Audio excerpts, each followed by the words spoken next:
This is the Worldly Wellbeing podcast. I'm Luke. And I'm Holly. Through our website and this podcast, we're seeking to connect with what worldly well-being means, and by listening today, you're joining us.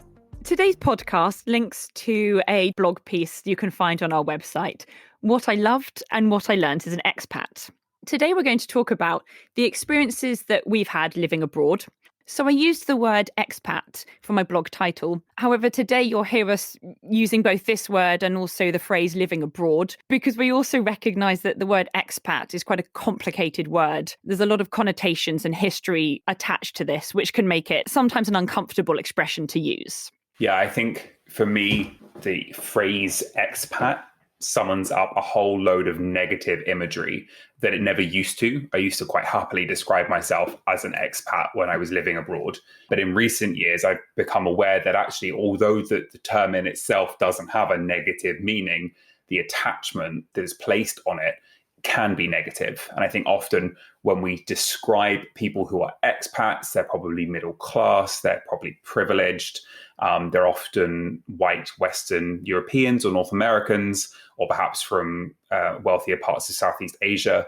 And there is a privilege that comes with that expression that isn't offered when we talk about people who might be migrants or immigrants.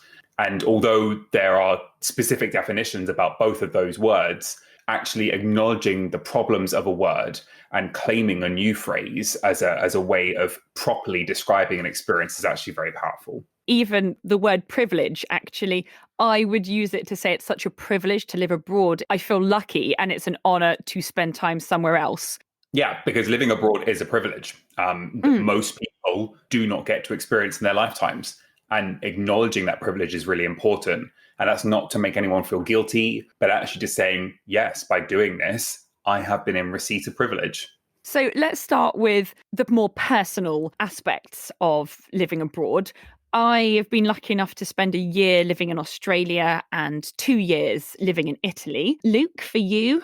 So I've spent less time living abroad than Holly, but I've spent some time living in North America, in New York, when I was 19 and very fresh-faced and slightly terrified of moving away from home for the first time and doing it in America. And then I've also spent time on and off over the last 10 years living in Albania. I think it goes without saying that spending time living abroad can be a really life-giving experience. For me, when I look back, it's a great opportunity to step outside of your box, to see yourself, to consider yourself and your role in a different context, in a different culture, and also to be open to changing and developing as a result of that.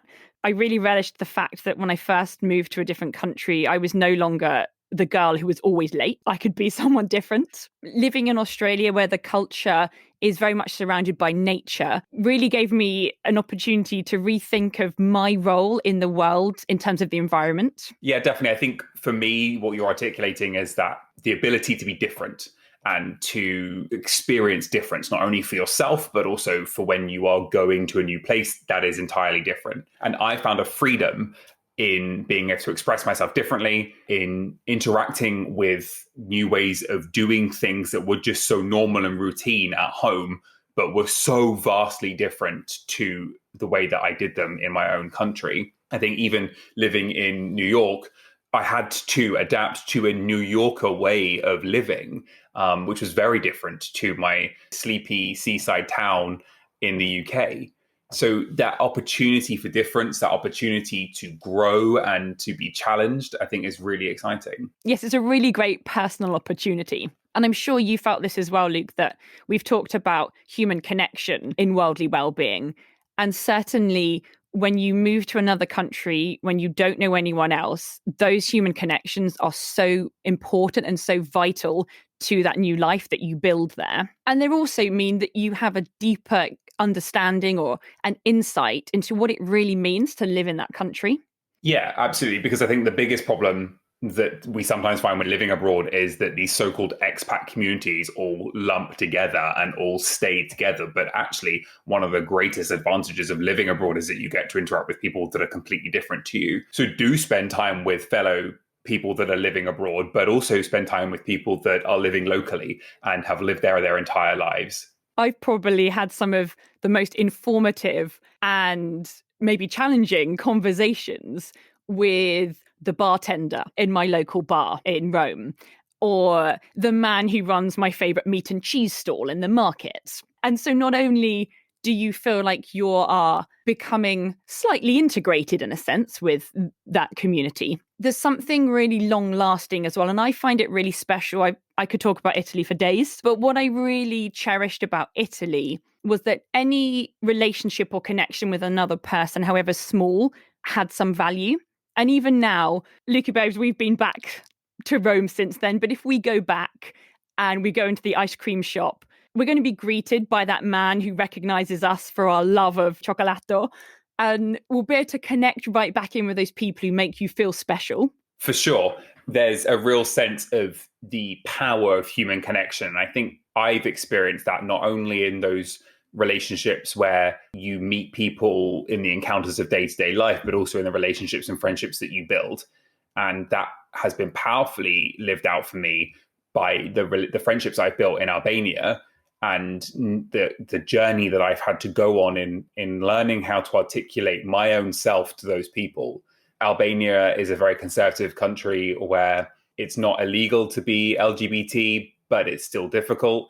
And so overcoming those boundaries, those cultural differences, and articulating who I am to people who I deeply care about, my sexuality, my identity, is a really profound life lesson in how that we can all get along in spite of difference, and actually often because of it. And difference is so key in what we're talking about when we experience life abroad. And as you've touched on, of course, experiencing another culture up close, it's fascinating, it's inspiring. But as you've mentioned, it's also quite challenging. There are times when there were certain attitudes that I experienced that actually I found quite tricky to deal with or to navigate. So I found it interesting and at times challenging as a woman living in two different countries, and to see how you are perceived in a different culture. And in many ways, Australia and Italy are not all so different from the UK, but there are some aspects which can stand out. So, for example, in Australia, I really appreciated that people are really focused on health and fitness, on the food that you eat, on being outside in nature. But of course, that also comes with a certain pressure or an expectation of how you look, but how you look after your body. In Italy, there's certainly a perception of women and how they look or how they appear. Sometimes my experience that I was treated in a certain way because of how I looked and how I was as a woman, which made me realize that wherever you are in the world, as women, we don't always have control of how we're perceived and how we're treated as a result of that.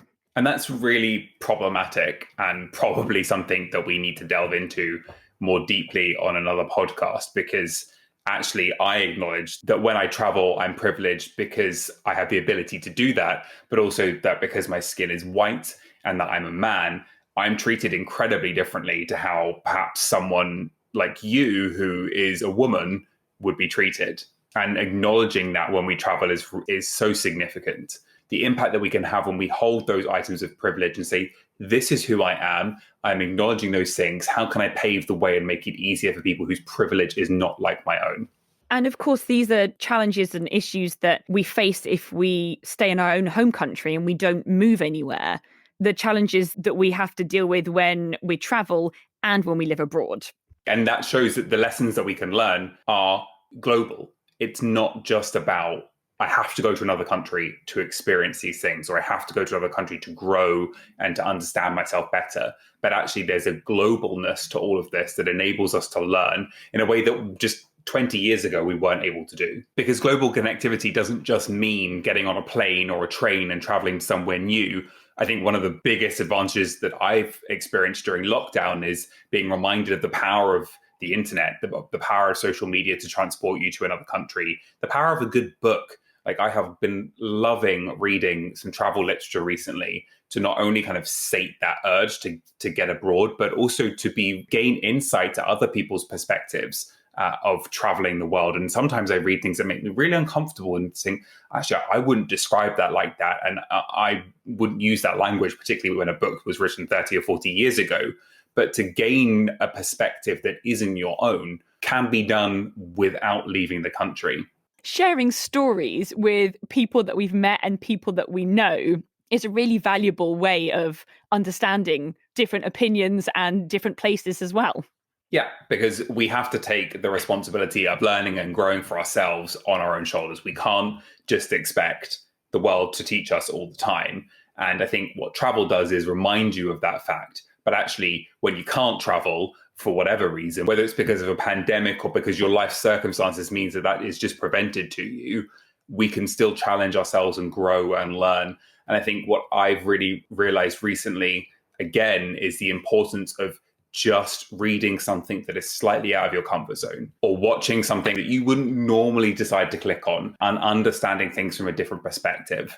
And again, this is something that we need to delve into in more detail another time. But as conversations around systemic racism continue, we have a responsibility to educate ourselves on issues of racism and discrimination.